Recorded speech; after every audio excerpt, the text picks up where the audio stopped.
Finally. But no, I cannot. Okay, let's end this call.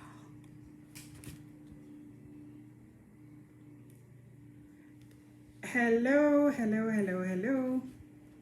If you're here and you're with me, can you please give me a thumbs up? Type 1 if you're seeing this, because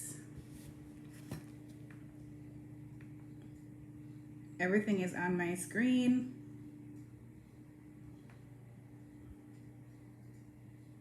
I see one person here. Who's the person who's here with me?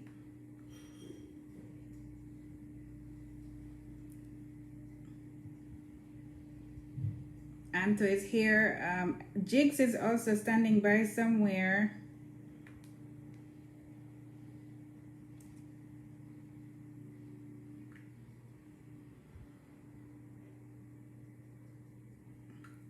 Jigs Akiza. So we have Anto Dixon, who is live in Jamaica. We also have Jigs, who's standing by to join live. We're talking about family wellness.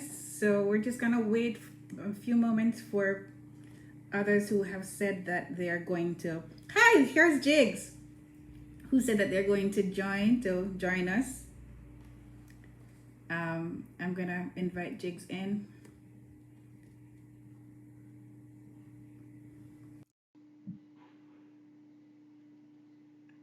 Hi, Jigs.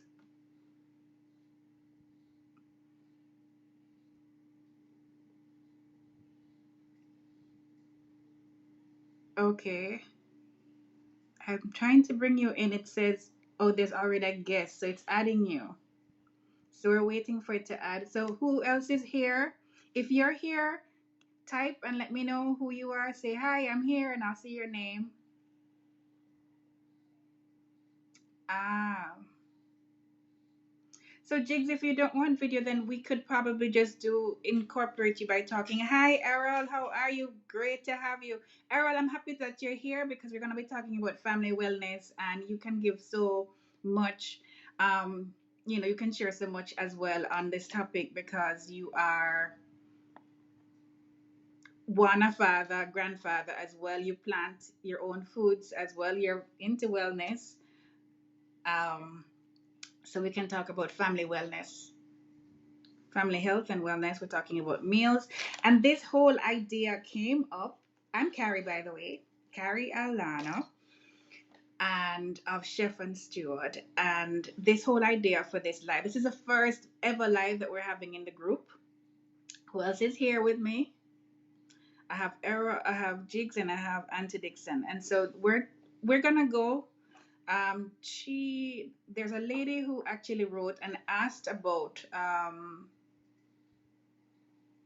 ideas for foods for her child because um, it was difficult for her. I'm gonna read the question, but I thought she got some really great answers within the group. One of the great things about this group is that it's a resource for all of us. Everybody brings different levels of expertise and experience to the table, and so we all benefit. And because it's like a Montessori, everybody's at a different level in different things. Hello, how are you? Esmeralda Cock from Aruba. I see Damian Evans. Hi, are you in the States, Damian? Where, if you're watching live, tell me where you're watching from. So we're talking about family health and wellness, family meals in particular, how we can actually just, benefit from having really what we can do, all the tips, the tricks to make certain that we maintain health through not only what we eat but how we live. So that's why I didn't just label it for foods only. It's the meals and wellness because they are not separate. They're so you're in, okay. Damon is in Boston. Nice to see you. Is it nice weather now? Jigs is in Philippines. And I'm trying to find the post um, in the group that started this discussion because somehow the way that I've gone live um, on my screen does not allow me to actually pull up So I'm going through on another device on my phone to find the original post, which was a question around what to do where food was concerned for young people. It's lovely except for you. Okay, hi, lovely except for COVID. Yeah, I can just imagine. It's the same here. We killed, we completely squashed COVID in Aruba, and now we're up to over 500, probably 600 cases as we speak since we opened up the borders. I see Abigail, who is in the UAE. Hi, how are you? Abigail, I'm so happy that you're in on this discussion. And Abigail is a good blogger to follow as well for this discussion, because Abigail has a parenting blog and a food blog. And she has kids, and she also does bento lunches and bento meals. So, Abigail, type out your link for your blog, please, cuddlesandcrumbs.com.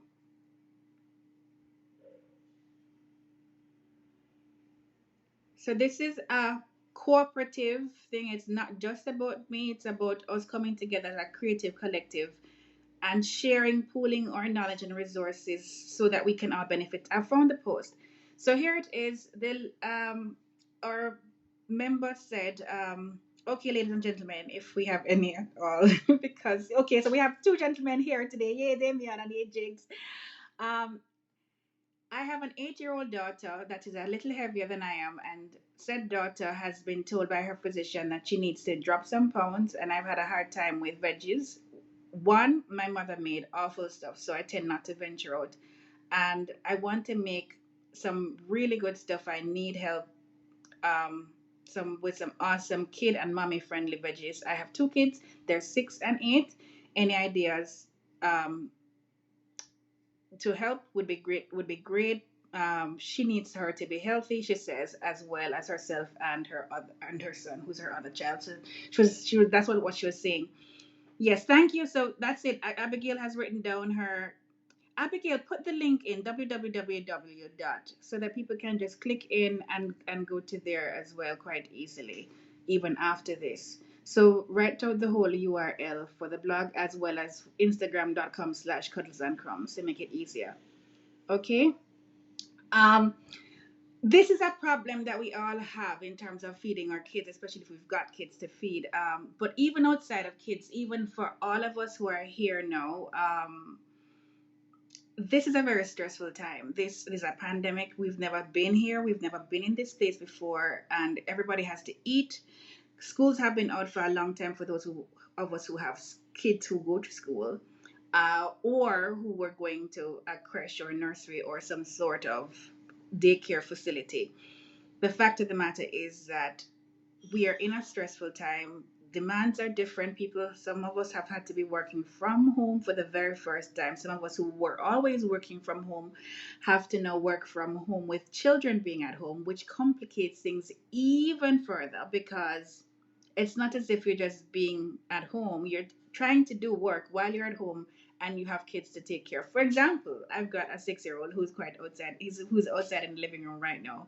And I've done everything to try and keep him busy. I've played with him, done all of these things, provided food and snacks, and he's watching something now. But the fact is that the kids who are available are around, that puts a new strain. If you're here, say hello. Let me see you. Okay, Jigs has given his Instagram, which is Eat So Good. Jigs is in Philippines. Are you in Cebu? And he writes for the Bureau Asia. He's also a food writer and quite knowledgeable on food in general. So we have issues here where food is concerned, and I thought this question was a really good question, because it is a dilemma that all of us are facing. And then on top of it, bring in the budgetary constraints. If you're a single mother, or even if you're not a single mother, whether you have two parents in the home, um, people may have lost jobs. People may, even if you haven't lost a job, may have lost income. Budgetary constraints are real. How do you feed your family, feed yourself well in an era where money is limited, stress is high, time and resources are completely constrained? And so we wanted to pull together to get the resources. Hi, Jenny. Jenny, is also a chef. She's a pastry chef, a brilliant pastry chef, and she does some really amazing things. Like one of the things that I noticed that Jenny just did recently was a corn panna cotta boss. So she's pastry chef. She's at Pastry Chef online. So Jenny, type out your URL, Pastry Chef online, and those of you who want to share your Instagram handles, you can type those out as well. Hi, Chef Michael. I have another chef here. How are you? Great. So you can also give ideas, chef, of how the chefs come up with recipes for kids in the restaurant and how we can incorporate that in our mini planning for kids at home, for those of us who have to deal with kids. So the question was a valid question, and the answers were quite profound, because they took us places where I actually didn't even think that they were gonna take us. And I will go into that in a little bit in a little while. But anybody here has any does anybody want to share anything? I will allow you space just to type so that we can all see. Jenny, where are you? Can you type where you are? Michael, you can type where you are. Kalisa, where are you joining us from?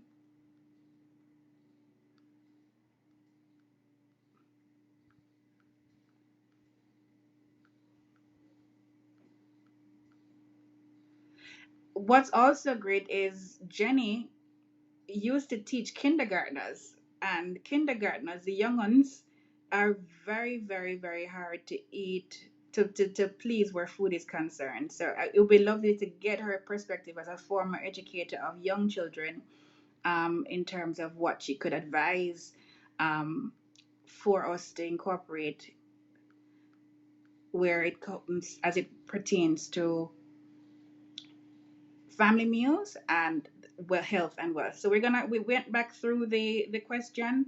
A lady asked about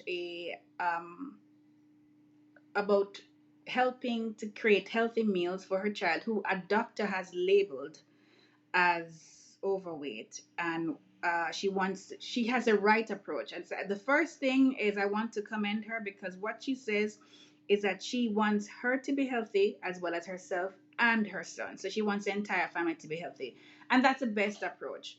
And because it's not really just about food. It never is about food. And that's one of the things why I thought it would be great to come on and do like an online coaching, online webinar chat situation where we could talk together, because it's never just about food. Food is not to be seen in isolation. It's part of a whole thing.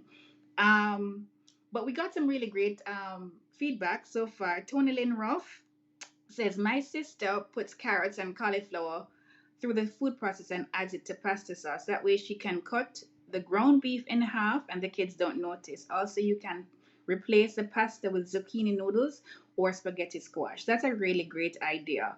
And that's generally a good way to actually add vegetables, period. And zucchini noodles you can make through a spiralizer, and they're now being sold like on Amazon for about 20 something dollars. I will find the link for a good one, or I can find the one for the one that I have, which is also one I bought on Amazon, but it's from a brand that is known, used by chefs Padermo. So I will give you a link for that one at the end of this. Zucchini noodles or spaghetti squash. You can make noodles of all hard vegetables as well, or semi-hard vegetables with the spiralizer, and that will give the kids this sort of noodle oozing, like how you always suck the noodles and stuff. They love that. So that's a great tip from Tony Lynn Ruff. Jigs does not want. I don't know how Jigs does not want to do video, so I don't know how I can do video without doing video. If Hi, Renee. Renee, nice to see you. Renee is from Jamaica, and she has also a young one, and she also commented on this post. Calissa is in Maryland. Renee is in Jamaica, and Jenny is in Raleigh.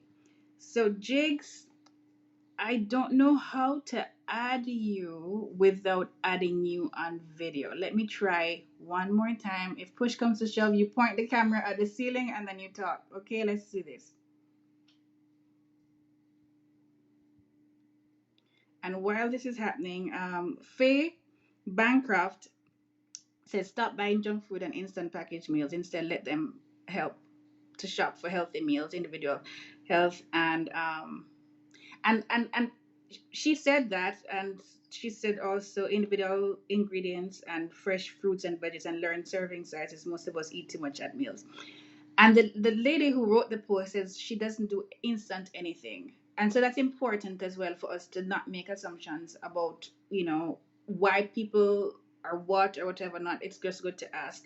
And I'm going to tell you what she says she's been making. And she does a lot of things from scratch. So she's doing a lot of things right based on what she's written to me. Barbara L. Smith says going down a plate size certainly helps. And she's writing out of Australia. Saucer for breakfast, she says. Tea or lunch plate for dinner, and bread and butter. Um, and bread and butter plate at tea time. Tea or coffee for morning teas. Minimal baking of cakes, biscuits, or puddings. Save those for the weekend. And Barbara Smith is a grandma, and she's a grandma who is very active in her garden. So there's a lot of wisdom coming from it. I think that's really balanced information. She says going down a plate size, and but even before all of this, I'm gonna give you my views after I've given everybody's opinion, because these have already been discussed in the group, written down in the group. Um, Rosie Rosewood said, "Please be very careful, and I want us to pay attention to this. Eating disorders are on the increase and lethal. Don't mention that she needs to lose weight or diet. Just be healthier in general. This happened to my daughter. She died at age 16 because people told her she needed to lose weight. Social media was relentless, and girls became a coven of witches at 13 to 14, all because of what society says is acceptable. My daughter was healthy. She literally climbed mountains and did walk for miles, but she was made to feel she wasn't acceptable because she wasn't skinny. Thin does not always mean health, as fat does not always mean poor health. I know many more young girls on the verge of death due to eating disorders than from a bit of chub. I'm not exaggerating, I've lived this. In 2 weeks, it will be 3 years since I lost my child because people told her she needed to lose weight. She did, but she lost herself too. And this is very, very, very critical, because it brings balance and a different side to the story. This is why it's so important to have a roundtable in these discussions. And that's a very, very, very sad result for Rosie, and our heartfelt condolences to her. I don't know what it's like, and I can only imagine what it must be like to lose a child, and especially what over something that seems so senseless in terms of somebody who has promise, but because people that were so mean to her, um, you know, it's just too awful. So big hugs to Rosie and family, and thank you so much for sharing, because give, it does bring really, really good balance to this story, because we have to be mindful of even the doctors. Sometimes when they say things and whatever, we have to be mindful of the labels that we put. And as a coach, I can tell you that the stories that we are told from different sources and the stories that we accept about ourselves are the things that often bring us limitations. Um, and so, you know, she also has written what she's actually given to her children, and I will share that, and then I'll come back to that, to Rosie's story about her daughter, and bring it all into perspective. Um, so I'm going from one thing to the next. She says that because I asked her what her meals look like, and she wrote to me. She said breakfast could be cereal and milk or scrambled eggs, toast, oatmeal, hot cereal, omelette, bacon, pancakes, fruits, grits, lunch, salads, sandwiches, homemade pizzas, dough, and all homemade.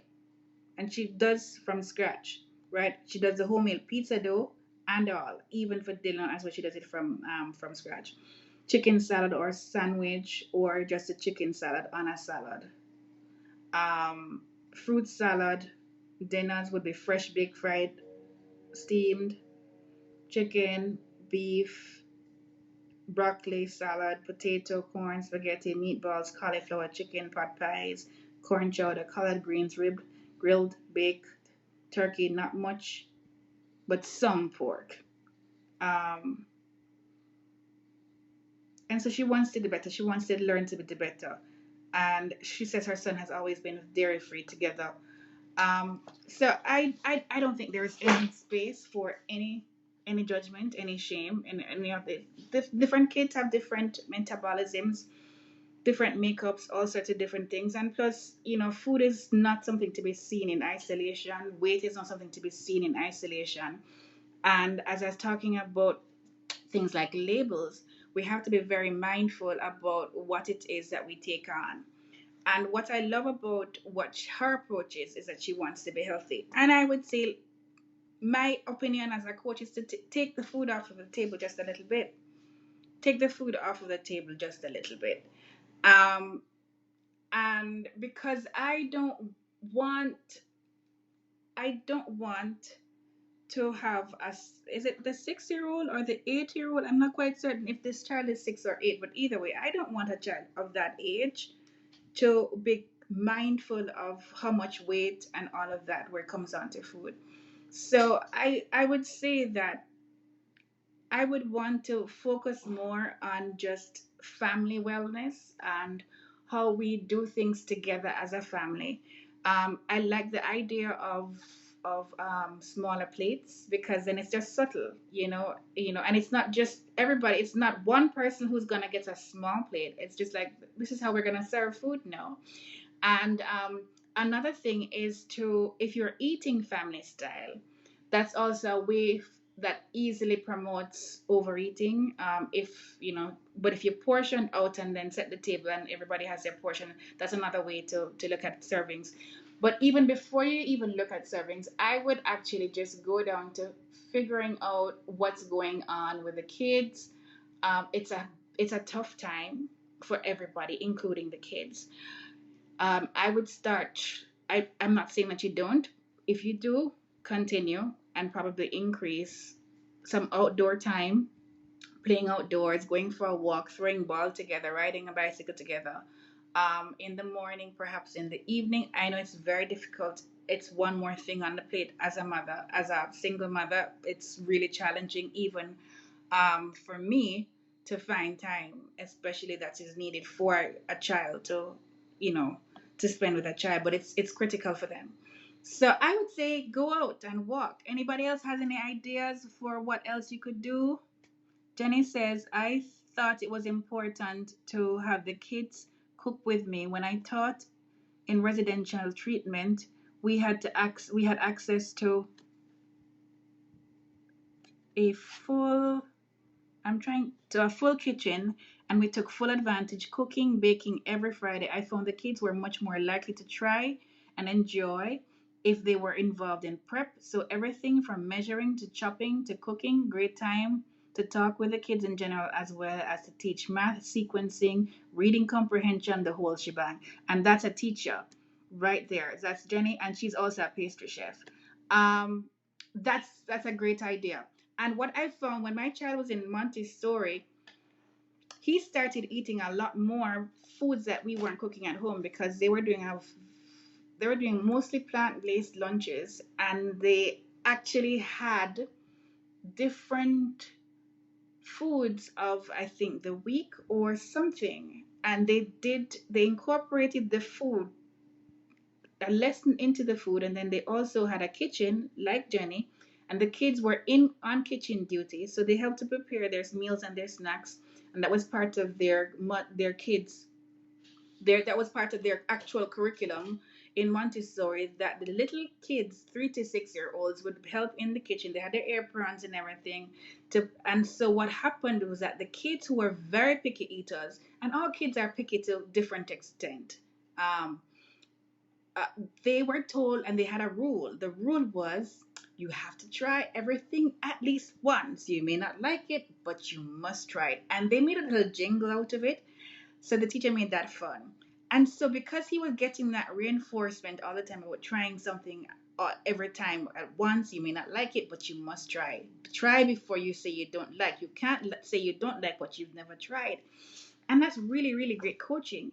And so, yes, that really does work. When kids help to prepare food, they're more likely to actually receive healthy foods. Um, and Jigs also agrees that Jen's idea is a good one. I got my son Marty interested in cooking by asking him to help me to cook at home. Right. And the Chini also cooks a lot at home. She cooks from scratch. So if the kids are there, help them to cook. Invite them in. If you haven't done so, invite them to cook in the kitchen for you. You may have. Are you here with us, Chini? Also include them in the food prep. That's what Renee says, and explain the types of foods and benefits is an exciting way. That's right. Exactly what I just said. Not having much. So explain the types of foods and benefits in an exciting way and use their favorite character as much as possible. That's really, really great for young children. Renee from Jamaica. And she says her son suddenly stopped enjoying veggies, so she added other flavors to it like honey. Here's another thing that we need to recognize.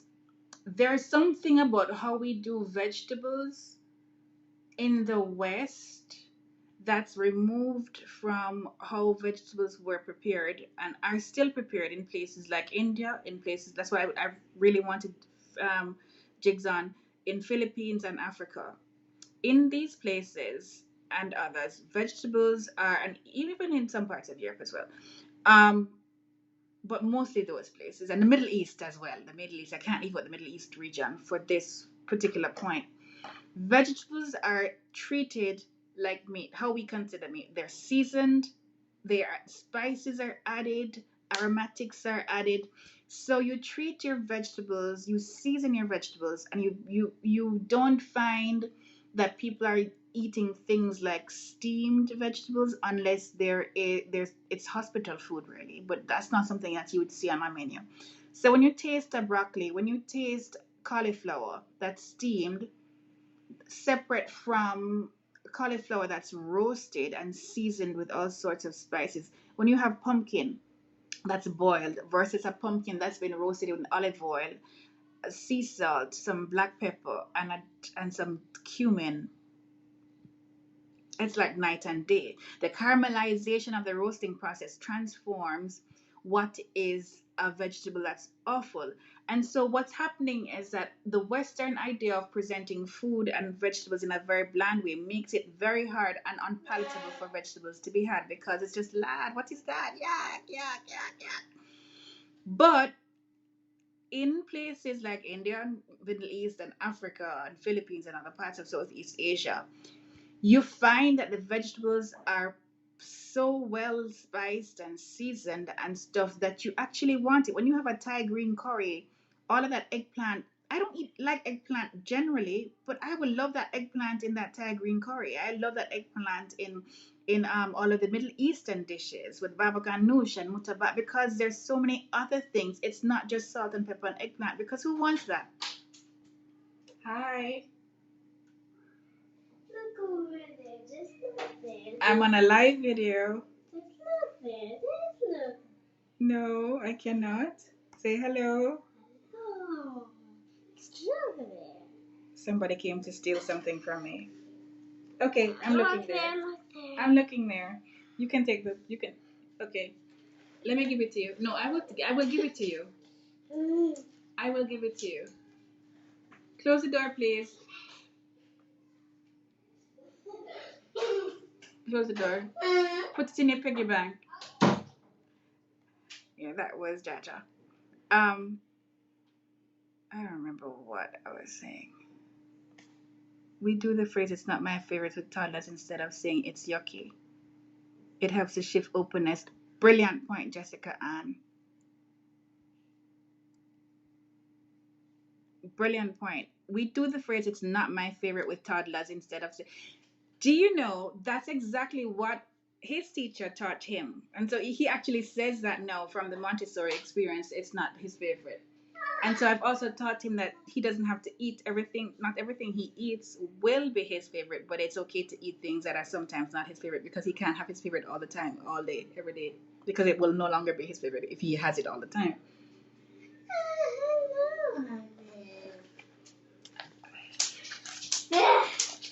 you doing with all of this money? Mama, please, can I have my Arabic money, please? I want to keep it. I really. I gave it to you and you lost it. I don't have it anymore. No. Thank you. I get to keep it. Okay, can you close the door, please? Kids are so smart. Here are the coins.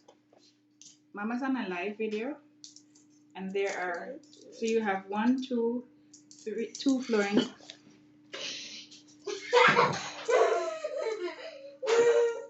I'm not happy about that. Can you please bring it back to me? Please. These kids.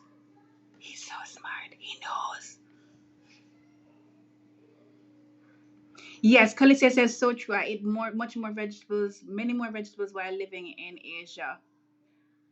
Thank you, Jigs. God bless you. I was talking about vegetable dishes being very tasty. Yes. So you have other things like affrittato. You have even when you have your adobo, your stews, put your vegetables in your stews. Cook the vegetables with your meat. Season them as meat. Roast them. Cook them. Yes. But that's also Jordanian. But don't be careful with them. Don't put them in the piggy bank. Could you close the door, please?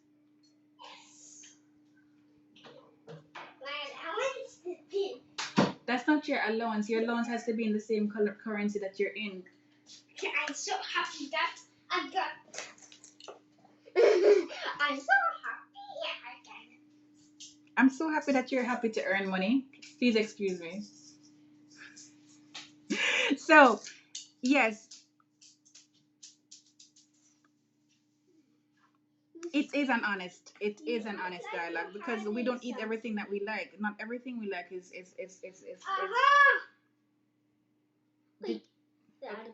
You want to show them? This is actually from Dubai. And what is it called? I don't remember. It's 1 dirham. 1 dirham. Okay. I think I knew you were hiding something. Okay. We're gone. I know you pretty well. I know that you love something. I know that you love spicy sauce. Yes, you know me pretty well, but Mama's having a meeting now. Okay, thank you. So I appreciate thank you for your business. Goodbye. Did he just tell me thank you for your business? I'm so sorry about that. Hi, Sharon. How are you? All right. So we're talking about the foods and stuff and creating wellness. So the vegetables that we eat in how we approach vegetables, and even there's grits. We could also add things to the grits. Could we make it like a carrot grits? So we have like a puree with the grits and the carrot. Different things. But the other thing is to Rajni mentioned less simple carbohydrates and more complex carbohydrates. That's a really good point because based on what it is that the lady had suggested, her cooking was on point. She was cooking a lot from scratch. So she wasn't buying a lot of prepackaged meals. She wasn't buying a lot of junk food at all. She was cooking and doing her due diligence as a good mom. So kudos to you. On that point again, because it needs to be said and said plenty times. But Rajni suggested more complex carbohydrates where carbohydrates are used. That's also a very good point because the complex carbohydrates take longer to break down, which means that you have a more steady release of blood sugars, which means you don't have a carb spike and then a crash and then you feel hungry. Like, listen to me, when I'm on a carb binge, like, it goes on and on and on and on, and sugar is very addictive. So it may look like it's healthy, but sometimes, for example, if you're going to be doing pasta, try and get whole grain pasta. If you're going to be doing pizza, use whole grain flour. There's a flour that I found in the UAE that is very popular in India called Atta Flour. And Atta Flour could be found in. I also took this from you, so I decided to leave this so you can come here and see if it matches. Okay. Thank you. But first I'm going to take a picture. So the Atta flour is actually very finely ground brown whole wheat flour. And because whole wheat flour usually has the little... And if you live in Aruba and you heard... Do you know what we're talking about? No. So are you interrupting a conversation that you have no clue what I'm talking about? What do you want to say? If you heard Mango Hota is the best place to snorkel, it's not. That's not what we're talking about. Because it's shallow and it's super rough and you can't even go. So it's super shallow. Okay, Mama's gonna be out in a little while and then we're gonna go to the beach. If you do not disrupt my call one more time. Okay. So you gotta go and not come back. That's a deal. Yes, deal or no deal? Deal. Okay, high five. Pinky promise. Okay. Ow! Go. If you come back, you will not go to the beach. Thank you. We have to negotiate these terms sometimes. Somebody says the carb crash happens to me all the time. Yes, because it's true. So the other thing is to pile up the plate with vegetables, but if the vegetables are tasty, you don't even need the carbs sometimes. And then you have a very even distribution of the blood sugar levels even after you've had the meal and for hours after the meal. So I was talking about Atta flour. The Atta flour is whole grain flour, but it's ground so nicely that it's milled so nicely that it looks like the consistency of regular flour. You know, like how flour looks, as opposed to other brown flour that sometimes has like these. The husks is the husk would be a little bit gritty. So the texture of the atta flour is absolutely lovely. So you can use that in your pizza making. If you can't find it, I'll also look for links for that as well. You probably can find it online. I'll find it for you and post it at the end of this video, so you can find a link for that. So Auntie Dixon is helping me to moderate this chat. So I promised two things already: the Podema slicer link as well as this one for the atta flour. And where the so have a lot of vegetables and also use less starchy vegetables, more vegetables that are also low carb. We're not trying to necessarily get kids to be keto, even though they can be quite healthily keto as well. But every meal doesn't have to have starch in there or heavy carbohydrates in order for it to be a whole meal. You know, you can have a stir fry with vegetables. In a restaurant, in a steakhouse rather, there's a reason why some of the most popular sides are like mushrooms or wild mushrooms. Another one is either cream spinach or sauteed spinach, as well as seared asparagus. The reasons, if you notice, in all of those things is the cooking method. One, the cooking method, and two, the seasoning. None of those things is boiled, none of those things is steamed. They're cooked on high heat in a pan with fat, with seasoning. There's caramelization, there's a myelin reduction happening. You know, all of these things, the caramelization, bringing out the sugars, charring a little bit, bringing out much more of a flavor, deepening the flavor profile of each vegetable. So when you get a roasted vegetable as opposed to a boiled vegetable, it's almost like chalk and cheese. The difference is overwhelming, and so that's why those things taste good. They also put butter. I'm for good whole fats. That's another thing as well. Let's talk about fats. That's important, and that could possibly be like the one thing, like that and complex carbs. Because everything else could be right and everything else sounds right. I don't know if she has mentioned the facts, so I'm just saying that, but that's something that we have to be mindful of. Soybean oil, vegetable oil should not be used, as far as I'm concerned. Um, Good fats to have are actually fats that occur naturally. I don't think that fat is a problem. I don't think that fat is should be vilified. Fat is like is fat is fat. Like carbohydrates, fats, and proteins are, yeah. So this low fat thing does not work. She doesn't talk about low fat. I'm not assuming that she uses low fat stuff. I'm just saying, just generally because we're having a discussion on it. So low fat, no. We're doing things that have our full fat. Use them as nature provided. So full fat yogurt is also a good snack. And I buy plain yogurt and I will mix in. I try to get my child to like the flavor of regular yogurt. So he can have it as sweet as savory, or just have it just plain. But if I'm gonna add any sweetener, if there's gonna be sweetener, I'm gonna be adding it, and that's usually in the form of honey or applesauce or something, or even sometimes chocolate. So I will give him a yogurt bowl with all sorts of things. I'll even put cookies on top because kids are kids.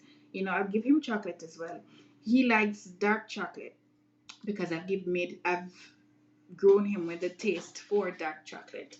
He's just now liking more sugary things at almost 7 years old because he's been in school for a much longer time, but he didn't like anything sweet before. He was not into sweet treats. Remember the deal was okay. So the fats you should use are whole fats. Butter is fine. Um, and you're better off using butter than margarine. But margarine is two steps from actually plastic. No hydrogenated fats and any of those things.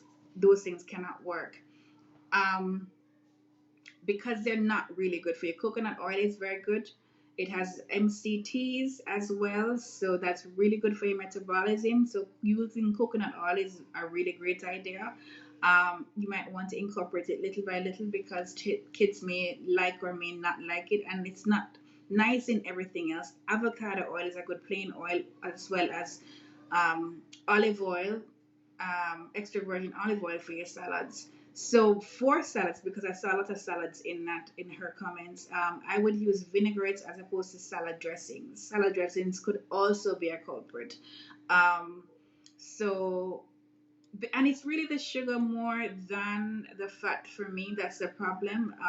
Sugar is really the thing that we need to control, and not only just sugar but the things that behave like sugar in the body. So your simple carbs, even your complex carbs, do behave like sugar, but because they're more complex they actually release a little bit longer. It doesn't mean that they still don't. Even your starchy vegetables will convert to sugar. So you still want to have things that are much more lower carb as well, not vilifying the other ones for children, but just being mindful of it, that okay, putting corn and potato um, and rice and meat would not necessarily, even though you see vegetables on that plate. I'm not saying you do. The person who wrote it in, I'm not saying that is, but that's what the situation is, because it wasn't said to be that. I'm just giving that as an example. If you put rice, potatoes, and corn, and maybe even carrots and meat, or whatever meat, protein, chicken, fish, you would say, well, there's rice and there's vegetables, but they're all, both the rice and the vegetables are very high starchy um, carbohydrates. Those vegetables are starchy vegetables, so they convert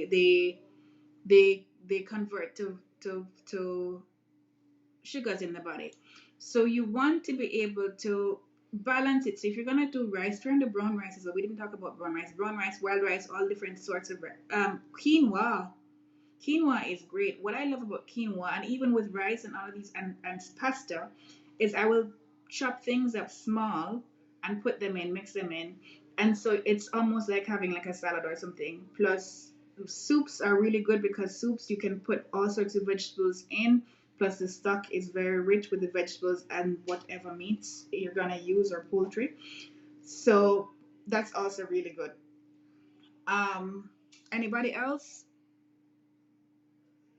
Any other suggestion? Any questions?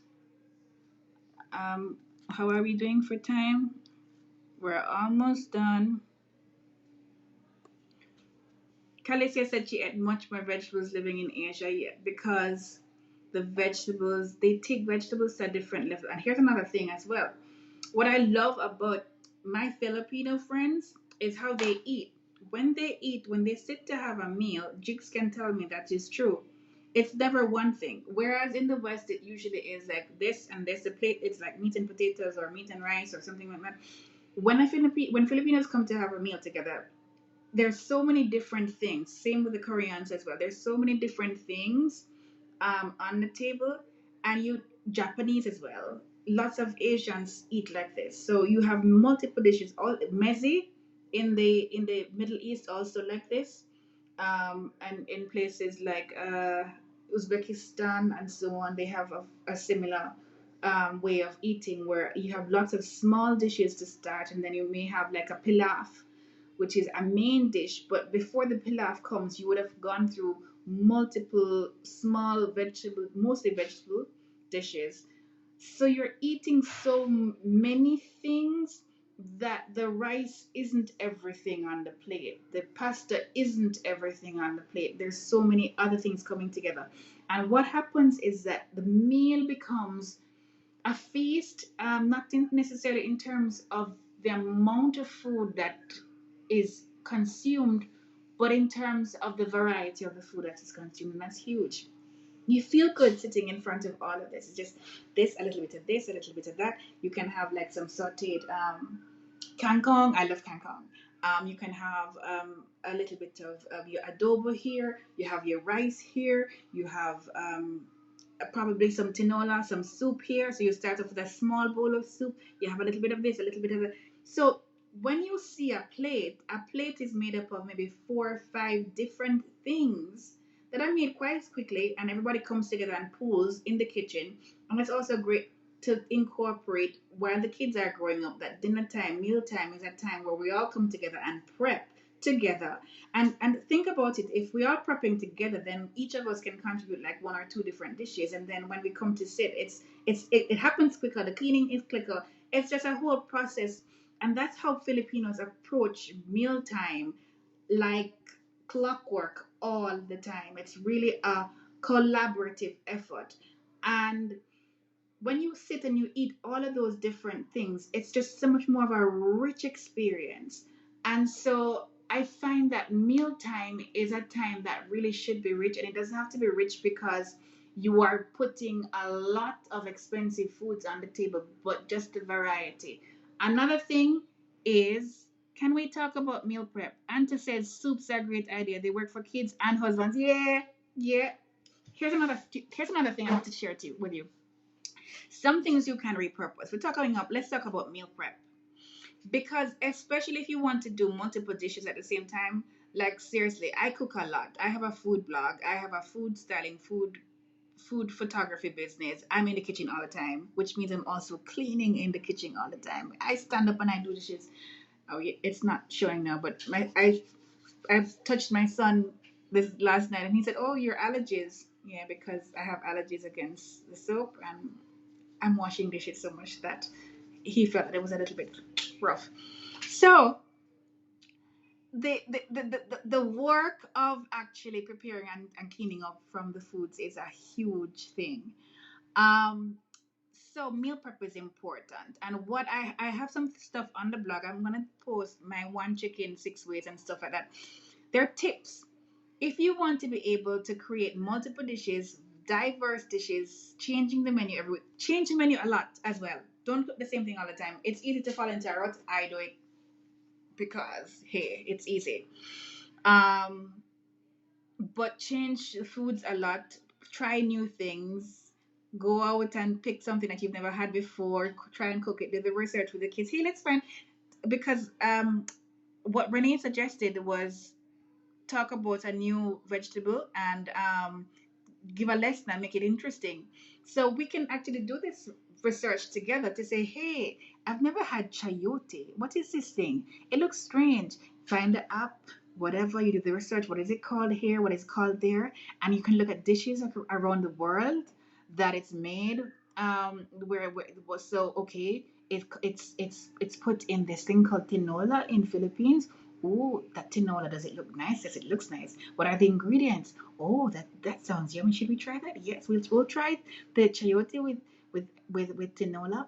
And okay, all right, what else? We can try it with, ooh, somebody else made it with soup, with a different, with a stew. Oh, shall we try that another time with it? Yes, we shall try that. And so we can see how it will work. Did we like it? It didn't taste like anything, but what are the benefits of it? Well, it has this, it has that, it has that. Oh, but somebody puts it in a fresh salad. Oh, should we try that to add it into our salad to see how it tastes? Oh, it tastes like an apple. I love this. Shall we do this more often? Yes. And so it becomes so much more of an adventure, that food is, mealtime is not just a burden and one more chore of another thing to do, which it can often feel like for us who are the ones who prepare meals all the time, especially if we have to do it alone.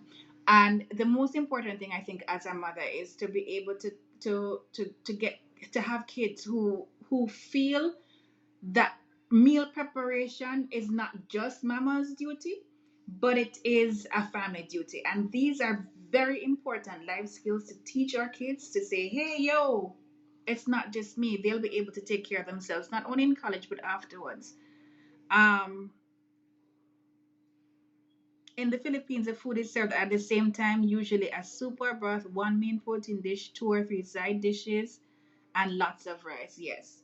But by the time you see the rice, you still have had so many other things before then. And that's what I was saying. Whereas if you're just having rice and meat, or rice, meat, and a small side of vegetables.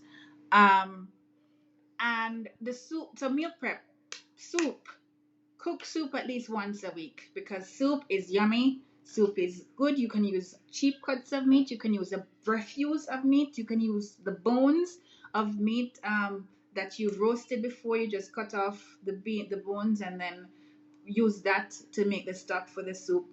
But make soup once a week. That's a huge way of turning scraps into the bomb.com. So soup with your vegetables and other things, whatever you've got, you throw it in and have fun with that. And soups actually taste better as they stay in the fridge. So a soup that is made yesterday will taste better today and tomorrow. Another thing is stews. Your meat with your vegetables cooked together, bomb. Beans, cook your beans, but treat your beans. Beans should not just be cooked with salt and pepper and a few sweat. No, treat your beans like meat. Season them like meat, just like your thyme, your garlic, your onions, your scallions. What else? Your your allspice, your all sorts of different things. So you're cooking your beans, but you're making your beans like meat. In Jamaica and in Jamaica, in Africa, in the Middle East, um, in Italy as well, to some extent. There's a lot of marination that goes on before cooking the meat. Like you don't dare like just take a piece of chicken out and just put salt and pepper and put it in a pan and give it to people from those traditions in the Caribbean, generally speaking, as well. That's just not how it goes. There's a lot of marination, and marination is called seasoning in Caribbean. It's called marination in other places as well as other words, but it's the same process. But you're putting dried spices as well as aromatics like your onions, your scallions, your garlic, your herbs, all of those things. You're putting all of those layers of flavors in. Sometimes you also add acid. In India and in the Middle East, there's a lot of yogurt in the marination for meats because that's a tenderizer, where other places may use garlic, sorry, not garlic, a vinegar or lime.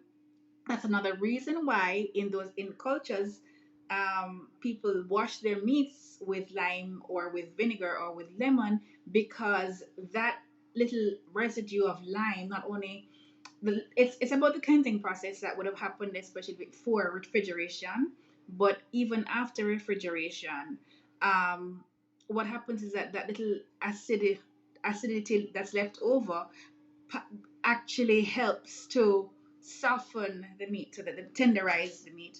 So you have all of these things. You cook them. You cook the stews. You season them before. Do the same thing with the the beans. Season it, like put all of the spices and the seasoning and the herbs in them, so that when you eat the beans, you forget that there's even meat. You don't even remember that meat could have been had because it tastes like meat. And that's the thing about vegetables. Make your vegetables taste like meat. It's not. There are many cultures where meat is eaten and vegetables are eaten, and there are vegetarian dishes and there are vegan dishes, and people don't even realize that they're vegan or vegetarian because the vegetables are treated like meat. Same thing in the Middle East, same thing in Asia, same thing in Africa. The things just taste really good, so you can eat vegetables and rice because the vegetables taste like meat. Um, yeah, you can all share your Instagram accounts. Whoever has food blogs can also share. Um, and so the other thing is when you cook a stew, if you cook a stew like a beef stew, a thick beef stew, you can have a beef stew for 2 days. On the third day, you can add more stock, like beef stock, and then you turn it into a lighter thing, a soup. So meal prep doesn't have to be you eating the same thing every single solitary day. It means also repurposing. So for example, Asians do it a lot. Fried rice. Left yesterday's dinner, yesterday's rice becomes something else today, put together with all the little bits that we have left over, and we have a different dish. And so you have what you have is a process where every day a little bit less has to be done because a lot of what today's meal prep is has already been done on previous days or even at the beginning of the week. When we come from the supermarket, we process things out and a parcel. We even cook ahead. We season all of the things ahead of time, so you're not going to have to worry about, oh my goodness, I have to take this out and throw it out, and then we're going to have to marinate and all of those things. You can even roast one chicken. Roast it. That's another trick that I do. Roast the chicken once a week. Or roast, it may not be chicken, it could be any roasted meat, but roast something. Roasts are great because you can use them just as that. You can use them in sandwiches, you can use them in salads. You can also repurpose them for ramen. Get your egg noodles and stuff and put. That's another thing. Noodle soup. Get your noodles. You can get udon noodles. You can get what type? Shirataki.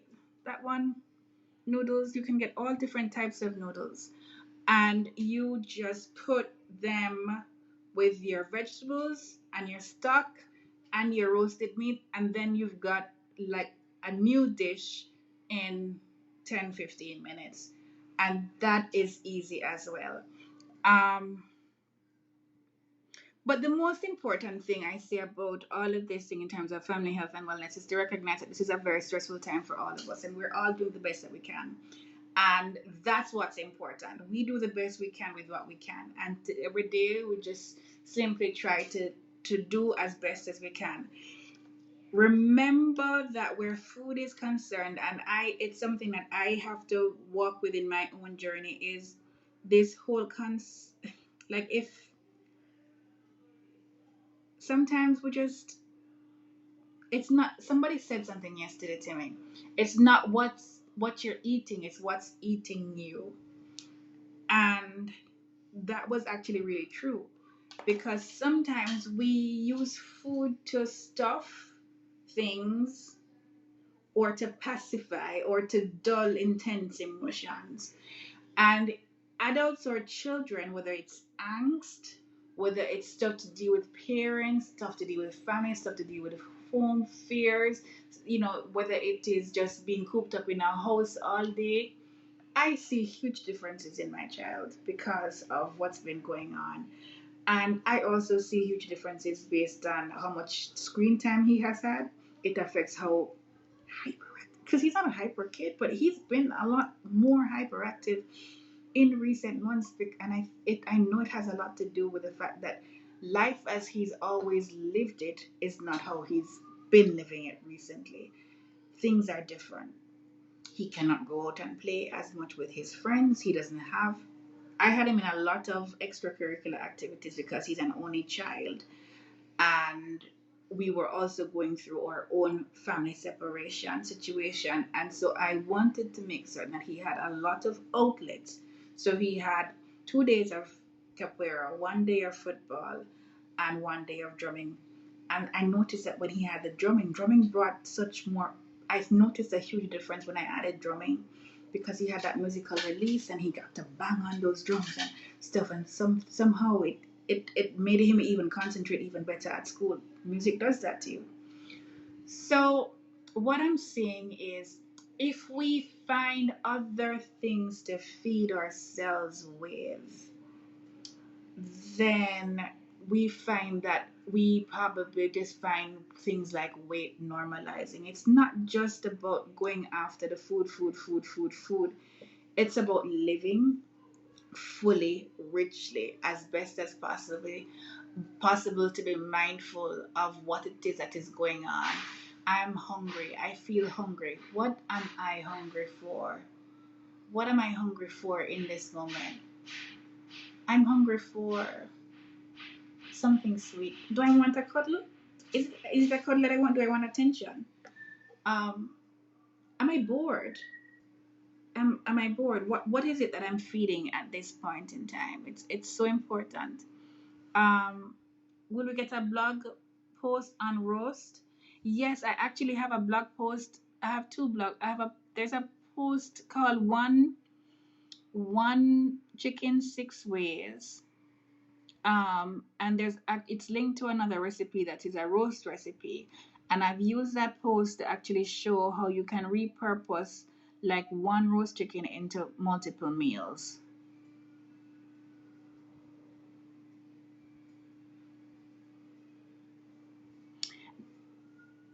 Uh, by the way, Anta Dixon is gonna come up with her blog soon on craft and all things wonderful. She makes also really spectacular handmade cards.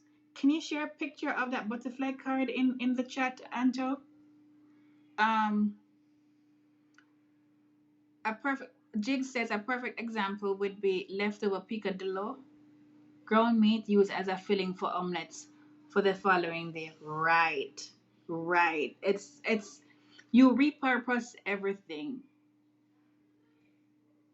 Jigs also says I bought my son an 8-inch frying pan to cook his pancakes and eggs in. I'm sure that made a huge difference. He must feel really proud to have his own tools.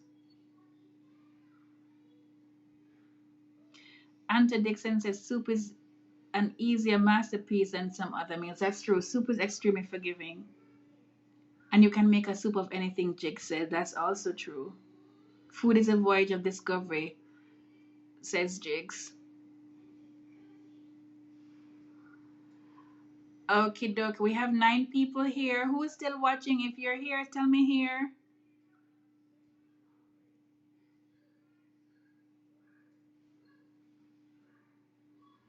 I would also really like you guys to check out Cuddles and Comes, Abigail's blog for bento box ideas. What I do as well when I'm actually like, can I tell you something? Organization is another issue. Like even for me, and it's something I'm working on. Really, um, because resources are very limited and the demands are huge. Thank you, Calicia. Who else is here? Jessica is still here in Calgary. Great. Um, if questions, suggestions, whatever, let me know. Um, if you also have special dietary questions as well, let me know about those as well. Um, the oh god, I forgot what I was saying, but I want Renee's here. Cool. Um, I see there's it's a time where we ought to spend a little bit more time hugging each other closely, and also more outdoors. We were able to go to the beach yesterday, and I realized how much of a great time we both had. And we live on an island. We live in Aruba. We're like about 8 or 10 minutes from the beach. Um, but it's hard to go because there's so many things to do. And I was talking about organization before. I got distracted. And organization is very, very, very challenging because time is so limited, but that's also why we need to be more organized. So what I'm working on now is a system of time blocking where certain times are for certain things. And one of the things about organization that I found and helped where food is concerned with my child, I started him off even before he was a baby with a bento system. Once he started eating foods, what we would do is I made all of his foods from scratch. I bought very little pre-prepared meals to begin with. I made his baby food. I had a hand blender, Bamix hand blender, which is brilliant, boss. I also put spices in his baby food from the beginning. I was blending up stuff that we were eating as well, so he was already getting the taste. Plus, he was getting that because he was breastfed from the beginning as well, and he was extended breastfeeding until almost 2 years old. So he was tasting a lot in the breast milk. But even when he started to eat, I would parcel things out for the day, and so he'd have like a few different selections of stuff in his cooler box, and we would go out together, and he would eat different things. When he started kindergarten in Montessori, I gave him a bento box, and in that bento, it's the bento box. I'll also give a link for that. And the bento box, Cuddles and Crumbs was the one who recommended, because she was ahead of me already with her kids are older, and she does a lot of bento stuff, and so she recommended the bent go for the young kids and the young bucks. So I got the bent go for him, and he used that bent go for like 3 years, and it allows you to give small bits of a lot of different things, which is the same concept like I was talking about with how Asians eat generally, where you have lots of small lots of different things, but in small portions. So it seems like a lot of food, but it's not necessarily a lot of food. It's a lot of different foods. And the kids get a little bit more independence because they get to eat what they want first and so on and so forth. And so I've also realized that in the times when I'm organized, even on a Saturday or a Sunday when he's off of school, if I do have the bento already prepared, then meals and snacks are already taken care of. So you just feed breakfast, and then all throughout the day, the lunch is there, lunch snacks are there, and then you only have to deal with dinner again in the afternoon. You don't have to try and get up and break it apart. Now I also have a phone, another bent go, another thing for me to post and to please remind me. There's another one that comes with I think like three or four of them together. So what I'm going to start doing is I'm going to get that system and probably get 2 packets, so because it's three of each, three in one pack, and I will make like 6 meals ahead. Um, and so literally just deal with meal prep like that for the kid. Meal and snacks are made in advance in the fridge, and every day you just take out a box and give, because it's just gonna be a lot simpler. Another thing is I'm going to get to the point where I go back to complete meal prep for the whole week. Doesn't mean that I'm not gonna do any cooking during the week because I will have to. I don't have a microwave, so I have to put something in a pot to put it either on top of the stove or in the oven to heat it up. Um, and I could also repurpose things as well. But what I'm saying is, like, I spend one day doing all of the major heavy duty cooking, and any subsequent cooking in the weekday, in the week, would just be a reheating or slight repurposing. So, for example, as Jig said, using the picadillo and turning it into omelette, or you know, using different things that I would have had before and turning the using rice into fried rice, those sorts of different things. Um, so using roasted chicken, turning it into to chicken salad, as opposed to trying to make chicken salad with raw chicken. So the whole process doesn't have to be done in one day. But if you've got the meal prep done up front, so you shop, you clean, and you have that day, and say you set up 4 hours up front to do that. You'll be tired after that, but at least it will be done, and you won't have to worry about what's for dinner. Oh, there's another thing as well that I have. I was invited to partner with a company that does food delivery services for organic organic boxes for organic vegetables and organic juices. So I'm gonna share that link as well, but it's only there's free delivery. Lots of people are watching. Lots of people are watching. Say hello. Oh, and I know that picture. You know that picture? Yeah, that's Jenny. That's Miss Jenny. Say hello, Miss Jenny. Hello. Yeah, he was scrolling and I was looking at the photos. So oh look, Miss Camille is here too. Oh, so that's his kindergarten teacher, Miss Camille Legister. She says that bento box was sheer genius. Excellent idea. So you see, Miss Camille loved your bento box and she was your first teacher and she loved it. So he still has the bento system. What's a bento box? What's a bento box? You know, what is a bento box? I don't know. What is a bento box? Do you really not know what is a bento box? Mm-mm. What do you take to school for lunch? You take a bento. That's a box. Drum roll, please. Oh, drum roll. There you go, drum roll. It's a lunch pack, yeah, but your lunch pack has different sections, right? Yes. That's why it's called a bento. Okay? So, Flugels. My favorite.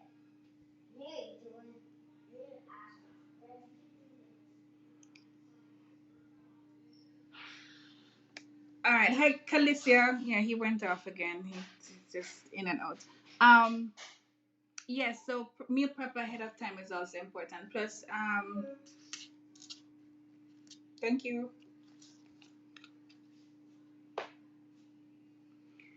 And you can always, I know that some people may have different,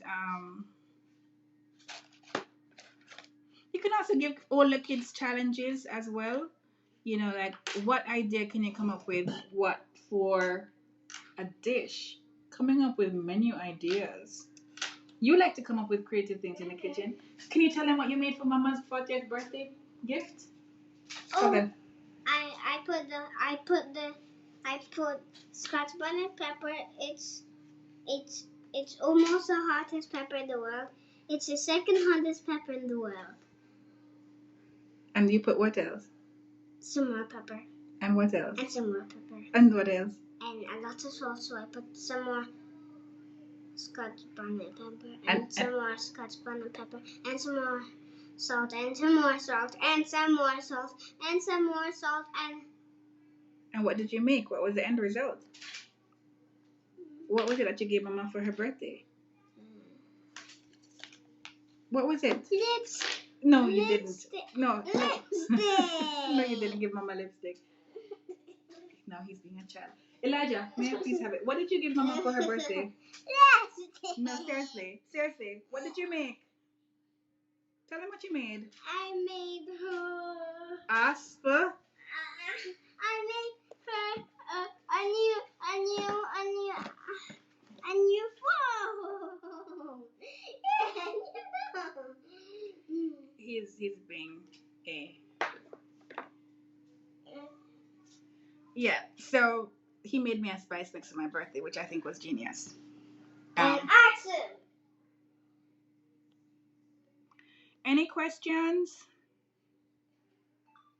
Okay. And it's actually really good.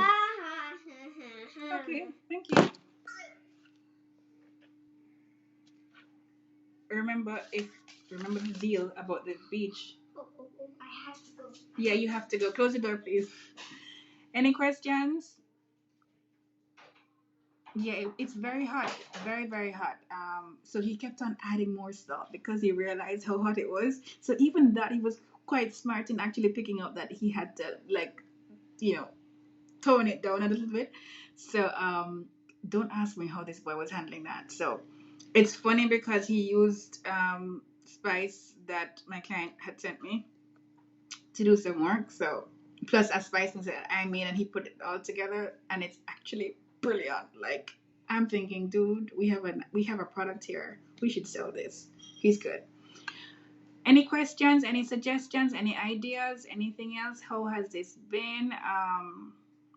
Yeah, I really want us to focus on trying to spend time together and to be kind to ourselves. That's very important. Rome was not built in a day. And there's so many things that we have to share as parents to our kids. And one of the most important things is to build their confidence. Um, and we're not going to allow anybody, whether it be teachers or doctors or whatever, to make our kids feel self-conscious about things like their weight. But we can be mindful about health, and I'm happy that our friend in the group brought it up. We can always be more mindful. Generally speaking, our kids are growing up, and it is a tough time for all of us. Another thing I want to also comment on is trying to teach them really good coping mechanisms for stress in this time. That's critical. Like that's why I said going for walks, musical instruments, musical lessons, maybe online lessons if in-person lessons are not viable for you guys wherever you are. Getting a new instrument, talking a bit, enjoying nature. Art is also important. Drawing, whatever expression of art that's there, that comes naturally or needs to be honed.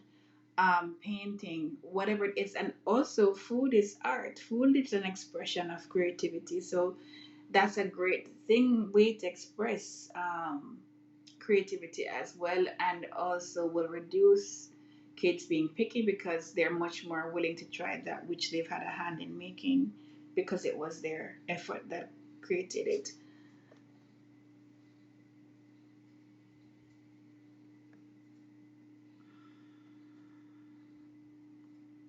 Um, the link, okay, for the farm box, let me see if I can find it here.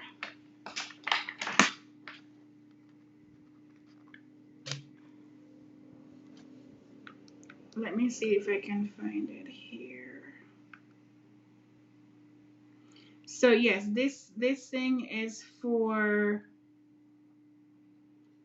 it is free delivery for the continental USA for organic vegetables. So those of you who are looking for vegetables or have a hard time going out whether or not you can make it, it's one less thing you have to worry about. And I've partnered with them, so if you order through them, it does give me a commission with that for full disclosure. So that would also, but it's an organic. It's also a company that's been featured in Forbes as well as Huffington Post and many other platforms for the product that the service that they're providing, sourcing organic, GMO-free vegetables and fruits for people and sending the boxes to their homes. So that's very, very useful to have. And I'm going to put the link in the group with live video just now.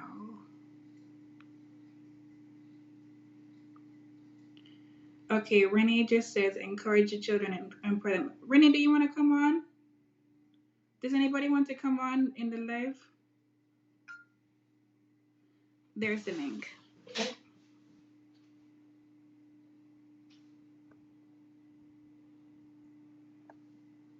If anybody wants to come live, I'm happy to have you join me. But Renee says, encourage your children and empower them. I tell my son every day that I love him. He's smart, he's handsome, and praise him for kindness. Yes. They need all the reassurance that they can get in these times. It's a very, very challenging time. And all the hugs. Miss Camille, the teacher, another teacher here.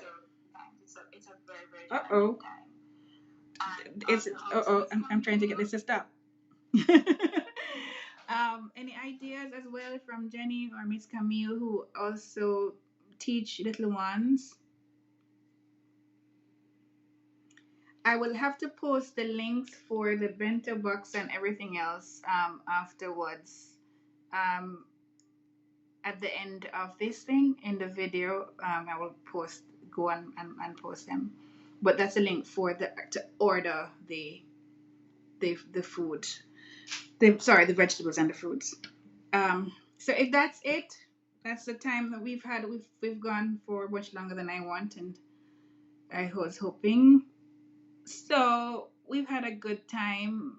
I hope that we all walk away with this, and we could have meal. What if you could meal prep one day? What day of the week would it be? Let me ask everybody that. What day of the week would you meal prep? Is the first question. Would you actually commit to spending a few hours of one day preparing the vast majority of your meals for the week? Would that be something that you'd be interested in doing? Yes or no?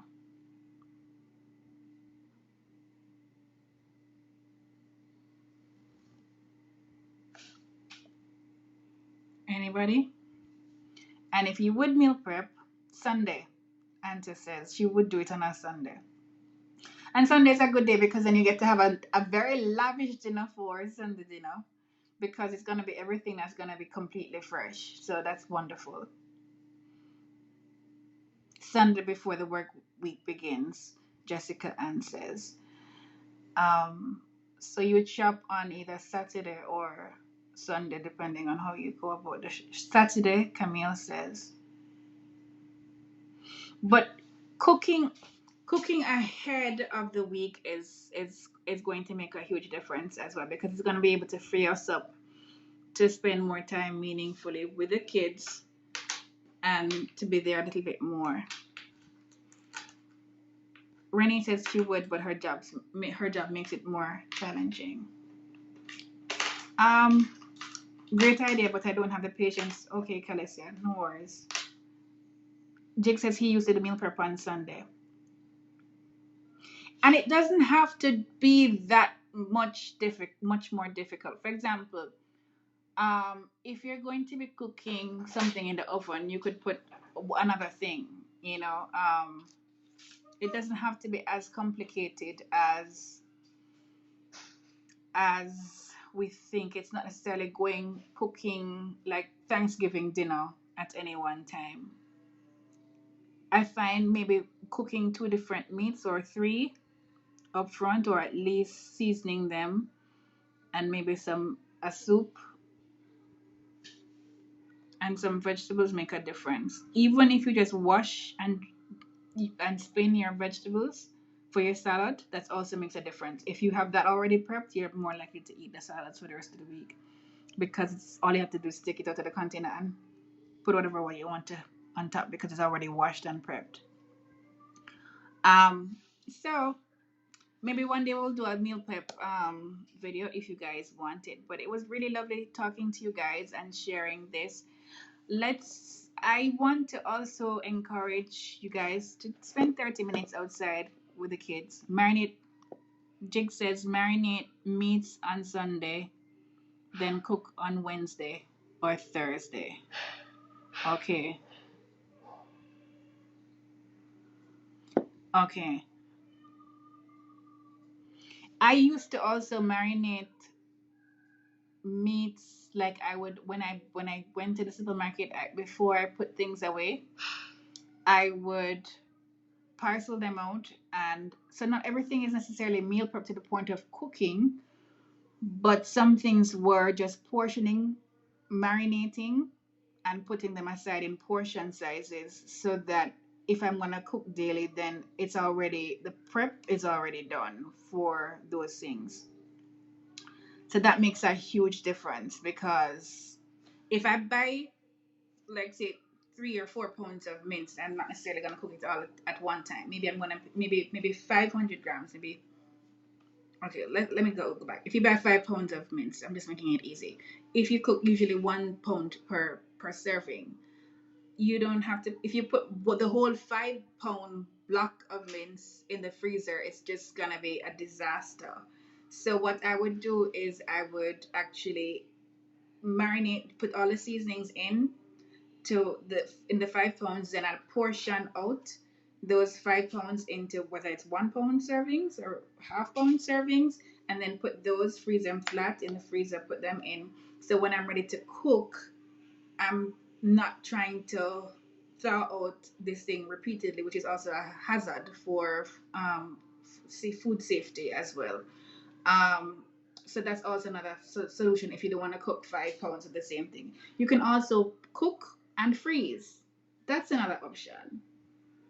Not everything has to be eaten in the same week. You can cook some things and freeze it, and then you have it again. So it's like you made your own freezer meals, and that's also a lot cheaper. So, for example, if you supposedly had that 5 pound block of mince and you decided, you know what, I'm going to have some meatballs and stuff, and you got teenagers in the house and stuff, and you want to make things that are a little bit easier so that they feel like they have snacks and stuff, then you could do a lot of prep ahead, and then they simply just have to reheat because it's pretty much already done in ahead of time. So the meal prep doesn't have to be a complete cook through process. It can just be a prep process, which makes cooking in the week a lot easier.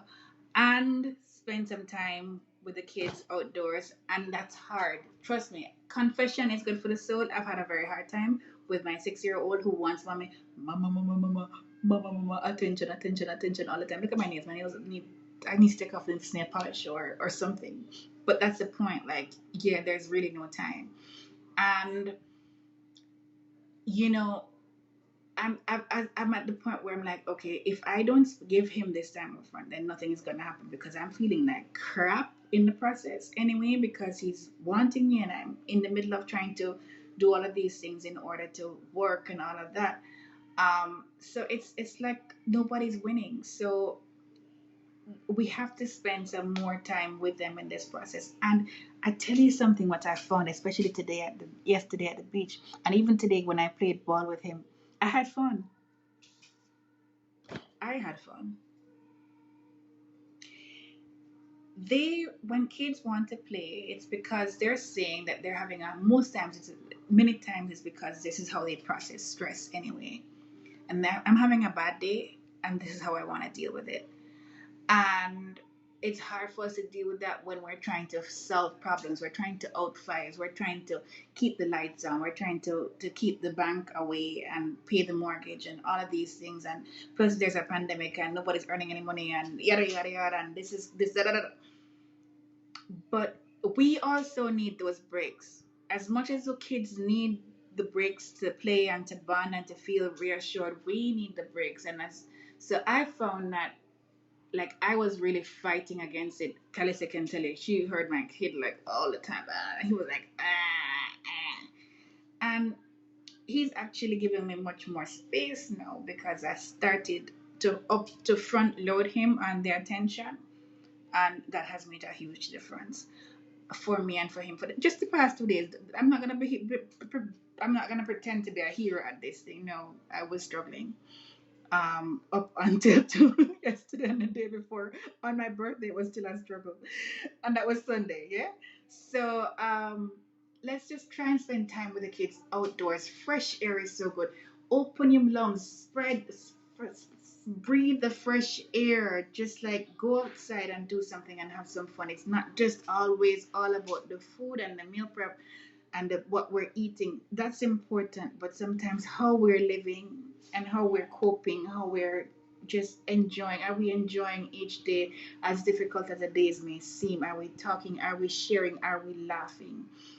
Because the time is short and we want to be able to bond as best as possible. So much love and blessings. Thank you for your time. This was our very first live session in this group, and I hope to have one at least once every month.